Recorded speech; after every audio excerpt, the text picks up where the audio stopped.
Som a l'Espai MAC per inaugurar avui el projecte 22 minuts en tren, que és un projecte que hem fet compartidament amb l'Escola d'Art i Superior de Disseny Pau Gargallo de Badalona. És un projecte que s'emmarca dins del projecte Hibridacions i Contextos, que és una iniciativa que estem donant a terme de manera coetània, diguem-ne, per segona vegada, totes les escoles d'art del territori, juntament amb els centres d'art que tenim a Catalunya. En el nostre cas, 22 minuts en tren ha estat amb l'Escola de Badalona, perquè territorialment és la que ens queda més a prop, i hem fet un projecte que vertebra, diguem-ne, el tren com a trajecte i com a experiència pels alumnes de segon grau superior d'il·lustració. Amb una llibreta que se'ls va entregar perquè la utilitzessin per prendre punts i anar registrant tot allò que captava la seva atenció a dalt del tren. Durant un mes van anar recollint mostres de tot allò que passava, que succeïa. A partir d'aquesta llibreta després se n'han extret uns vinils, s'han fet uns vinils, és a dir, s'ha dimensionat, s'ha canviat l'escala del dibuix que estava dins la llibreta per anar-se col·locant a diferents llocs de les andanes, és a dir, en vidres dels ascensors, a panells que ens ha permès rodalies de col·locar, i a més s'ha fet aquests llibres desplegables que ja d'una manera més imaginativa, més creativa, han sortit històries d'aquestes primeres llibretes. És a dir, aquí vam voler també incorporar un artista conegut i reconegut, que va estar convidat des del museu i des de l'escola, el Pere Jaume, que és un artista del Maresme, que precisament aquest trajecte el fa assíduament, i ell va venir a fer una tertúlia amb ells, a tenir una trobada que també està gravada i registrada en aquesta exposició, i on precisament les seves reflexions i les seves experiències van ser part del detonant per després continuar treballant i tenir unes idees, tenir un marc, ampliar el marc aquest de referència inicial. Érem 3 alumnes que encara no teníem les pràctiques fetes i llavors com calia algú que ajudés a aquest dissenyador que ha dit la Paulina, el Daniel Montes,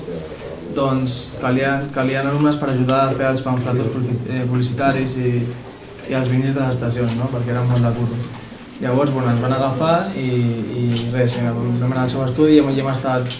amb il·lustrators transformant els apunts de la llibreta en vinils. La gent sol estar molt immersa al seu món, mirant el mòbil o un diari, no fa gaire cas al que hi ha a fora. En la llibreta, per exemple, vam estar al Nadal, totes les vacances del Nadal fent-la. I després, a partir d'aquí, el desplegable a classe, depenent del desplegable de cadascú. Hice una tarjeta y media, gasté dibujando a la gente que había por allí